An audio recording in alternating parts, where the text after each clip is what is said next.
विद्या ही धन है, असली धन ज्ञान होता है। गौतम बुद्ध की प्रेरणादायक कहानी एक बार जरूर सुने।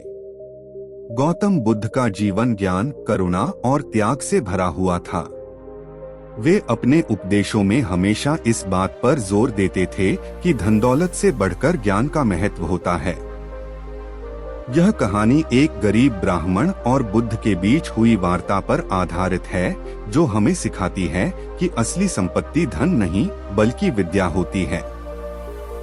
पुराने समय की बात है।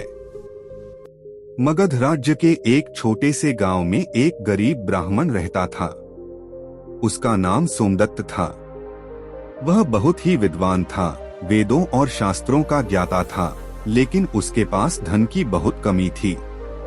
उसकी आर्थिक स्थिति इतनी खराब थी कि वह मुश्किल से अपने परिवार का पालन पोषण कर पाता।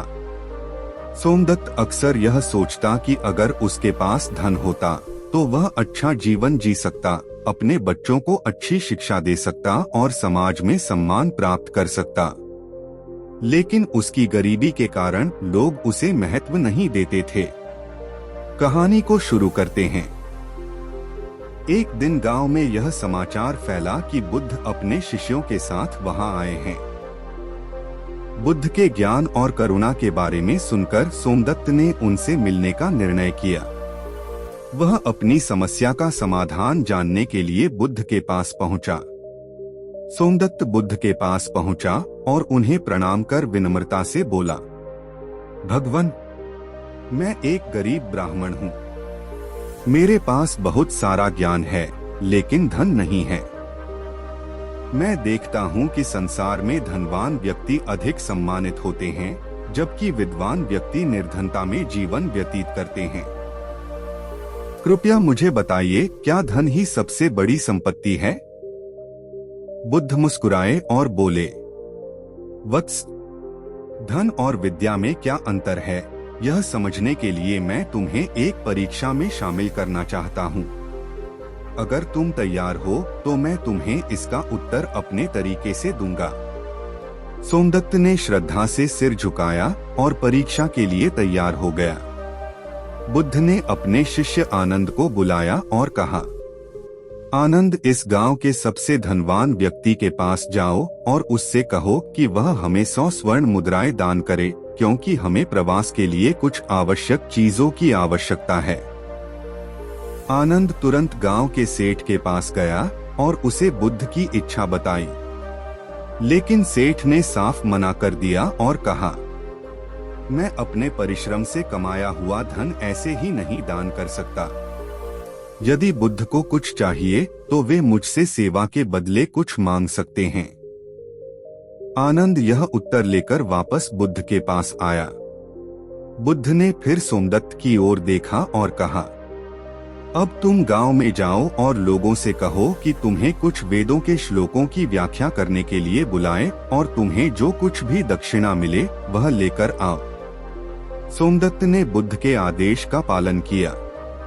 उसने गांव के लोगों को वेदों का ज्ञान दिया और उनकी शंकाओं का समाधान किया। लोग उसकी विद्वता से प्रसन्न हुए और उसे अन्न, वस्त्र और कुछ सिक्के भेंट में दिए।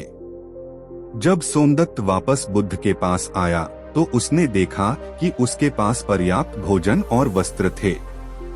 बुद्ध ने मुस्कुराते हुए पूछा, वत्स, बताओ, किसने तुम्हारी सहायता की, धन या विद्या? सोमदत्त समझ गया कि उसकी विद्या ही उसका असली धन है। वह सिर झुकाकर बोला, भगवान, आज मुझे समझ में आया कि धन क्षणिक होता है, लेकिन विद्या सदा हमारे साथ रहती है।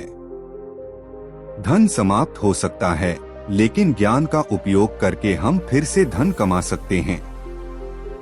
असली संपत्ति धन नहीं बल्कि विद्या ही होती है। बुद्ध ने कहा, वत्स, जो धनवान होता है वह केवल अपने परिवार का पालन कर सकता है, लेकिन जो विद्वान होता है वह पूरे समाज को लाभ पहुंचा सकता है।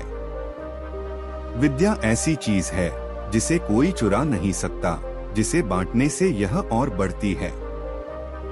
इसलिए सच्चा धन वही है जो हमेशा तुम्हारे साथ रहे, और वह है ज्ञान। सोमदत्त ने बुद्ध के चरणों में प्रणाम किया और संकल्प लिया कि वह धन के पीछे नहीं भागेगा, बल्कि अपने ज्ञान से दूसरों का मार्गदर्शन करेगा। कहानी से सीख। इस कहानी से हमें यह सीख मिलती है कि असली संपत्ति धन नहीं, बल्कि विद्या है। धन तो समय के साथ समाप्त हो सकता है, लेकिन ज्ञान हमेशा आपके साथ रहेगा और आपको हर परिस्थिति में आगे बढ़ने में सहायता करेगा। इसलिए हमें जीवन में धन से अधिक विद्या अर्जित करने पर ध्यान देना चाहिए। लाइक शेयर जरूर करें। धन्यवाद।